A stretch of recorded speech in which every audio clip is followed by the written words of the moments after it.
Oh, hi there. You might be wondering, what is this nonsense? Why would I watch a video about hashtags? I know what they're all about. It's just that stupid sign with a word in front of it, and you put in the caption or the comment section, and voila. That's how you add hashtags to your post, and that's how you get the most results from the hashtags. Oh my God, if only it was that simple. I've worked with clients online, with local clients in Montreal, and most people don't know how to use hashtags because they have the wrong perception of what they do. And they also have the wrong mindset when it comes to using hashtags. You see, with hashtags, it's always dependent on the scenario, which will always be different, case by case. You know, you might sell an online product, you might be a personal brand, you know, and all these different scenarios require different types of hashtags and different posting frequencies and all that stuff. So there's not a definitive way to use them. But my hope here with this video is to share some of my knowledge that I've acquired over the past, let's say, 2.5 years on Instagram, you know, growing accounts. So basically with this video, I just wanted to talk a little bit about what hashtags are, why you should be using them, and how you should be using them. Because it's one thing to understand why they work, but if the execution is not there, it's not going to give you the results that you want. And if it's not coming from the right mindset too, which is something I'll explain a little later in the video, it's not going to work as well. So sit tight because we're about to go hashtag 101 for a few minutes, and let's roll the intro.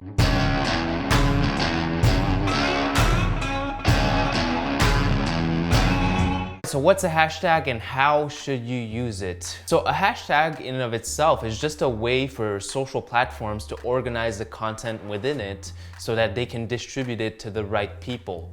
In the same way that you might be looking for, let's say you play soccer, you put hashtag soccer. So in that context, you can either use hashtags to discover content or to contribute to a conversation that is already happening. So hashtags can serve a variety of purposes, given that you use them well. And in this context, using them well means you're adding value to the social platforms. I know a lot of individuals that only care about getting more reach, getting more exposure, but that doesn't really matter if your content just sucks.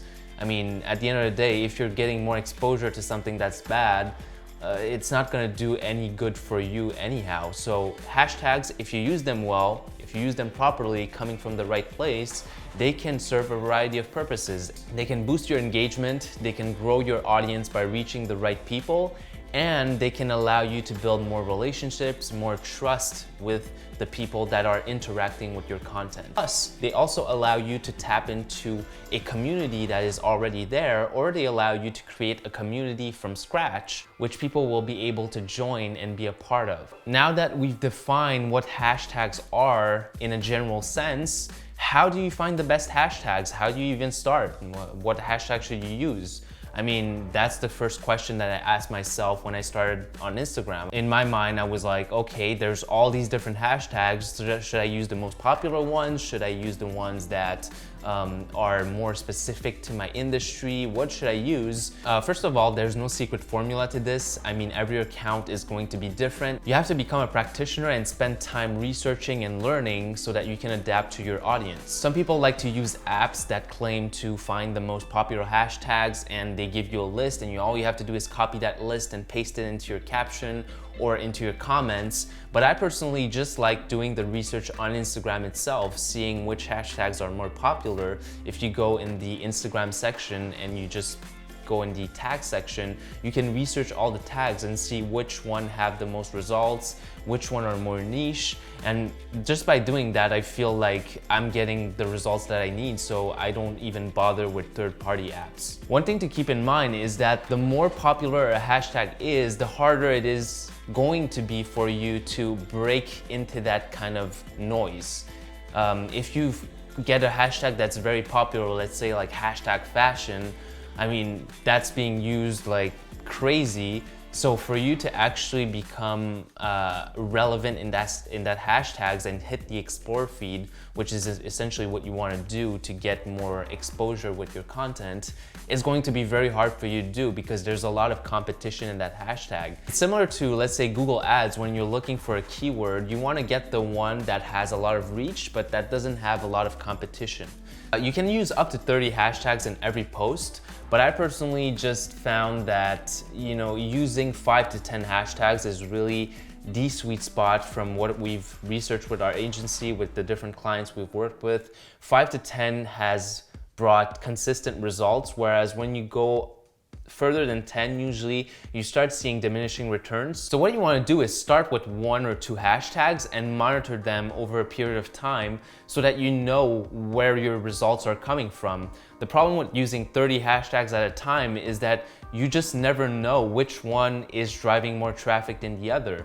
So start with 1 or 2, and once you build up like a list of the ones that are very effective for you, you can just keep reusing them or using the ones that are very similar to those hashtags. So next up, I want to talk a little bit about understanding the end goal of hashtags. I get it that you want to get more likes, you want to get more followers, but your progress shouldn't be predicated on that only, because using that as a KPI is going to be very deceiving for you, because a lot of people are using bots on Instagram particularly, and they might target hashtags that are very popular. So you might say, oh yeah, I'm gonna use the most popular hashtags like hashtag life, hashtag quotes, hashtag motivation, and all that stuff. And you might even get more likes, you might get more followers, but you will realize soon enough that those followers and those likes are mostly automated. So you don't want to go into that route where you're just using the most popular ones to get that short-term engagement, because at the end of the day, it doesn't mean anything since it's coming from an automated account, which is probably going to, let's say they follow you, they're probably gonna unfollow you in the next days to come. So you want to focus on getting real engagement and getting a real community going on. And the best way to do that is really search for the hashtags that are very niche to the product that you're selling or what you're talking about on your page. And that's going to create like the most kind of robust community that you can think of, which is going to be very engaging for you in the long run. All right, so now I want to talk a little bit about the different types of hashtags that you can use.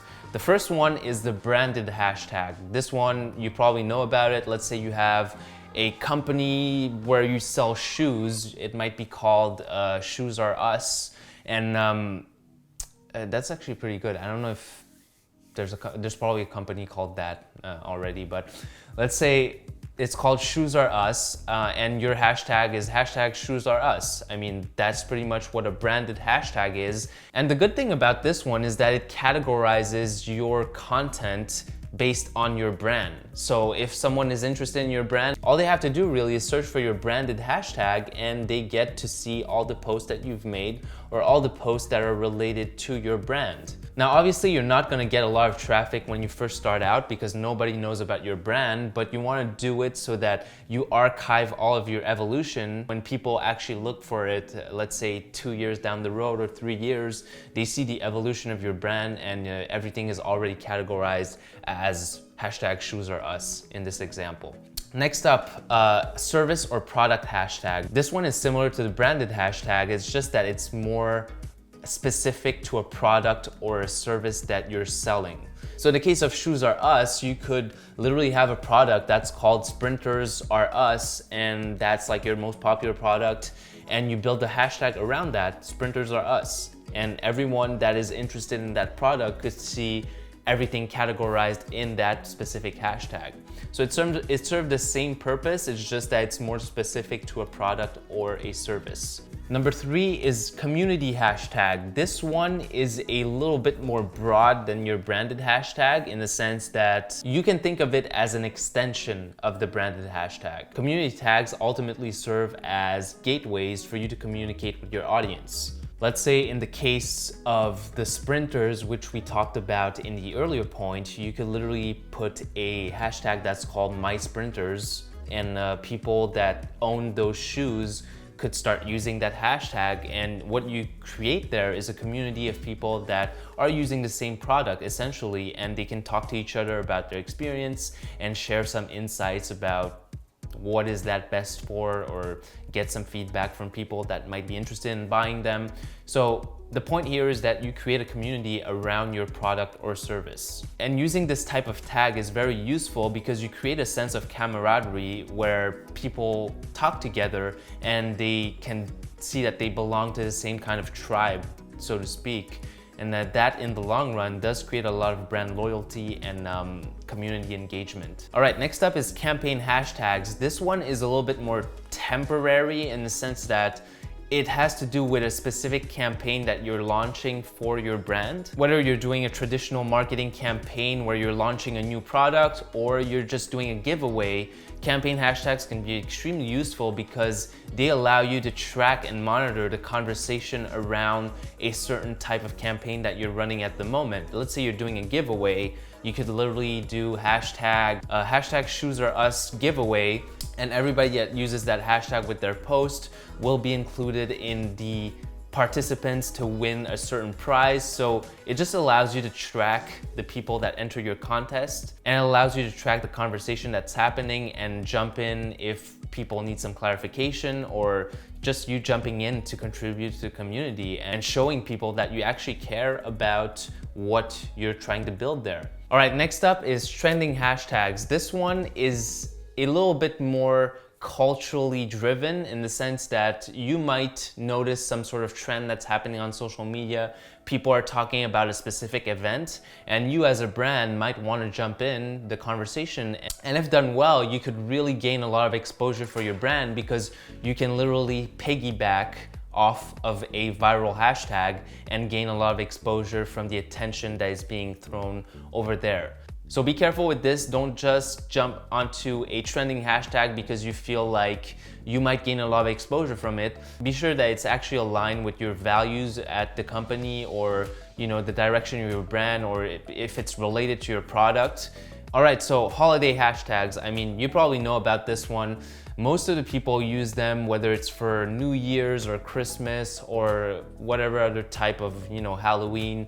Anything that's culturally relevant, that's a holiday, is an opportunity for you to show a different side of your brand. Let's say it's Halloween, you could post about your staff in Halloween costumes or whatever, and that kind of side of things is also important for your brand because they see that you're a down-to-earth brand and you're not just like always putting on this front. Holiday hashtags I like to use with my clients to show a different side of the brand. And like I said, if done well, these hashtags that tap into culture can really give you and your brand a lot of exposure. But it's all about seeing if it's a good fit for your company or your brand, and not just doing it for the exposure, but actually being aligned with the message that you're trying to convey. All right, so far we've talked about the different kinds of hashtags, how you can monitor and track your progress.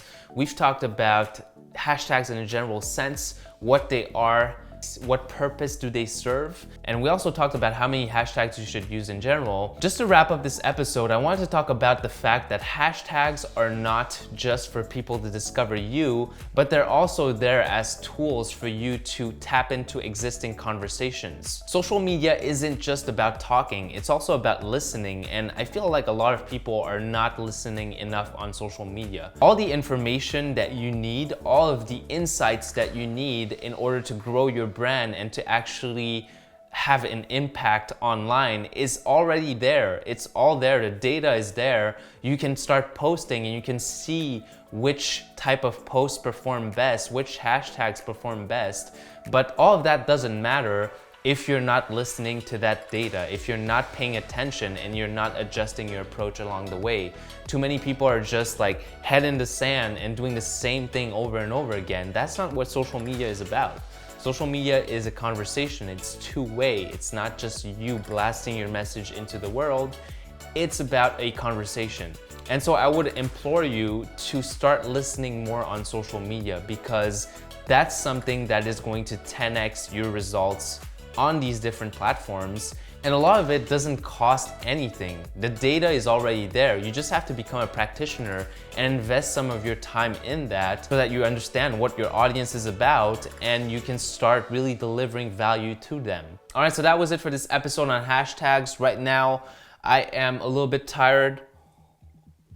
I'm drinking a little bit of this coffee, and it's a gloomy day in Montreal, but I still have to get outside now. I mean, it's not good to stay in the house too much.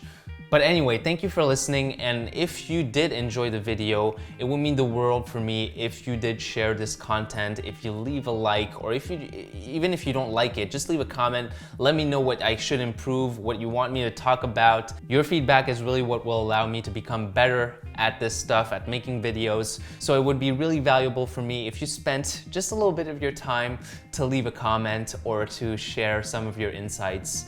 And as always, I appreciate you tuning into the show, and until next time,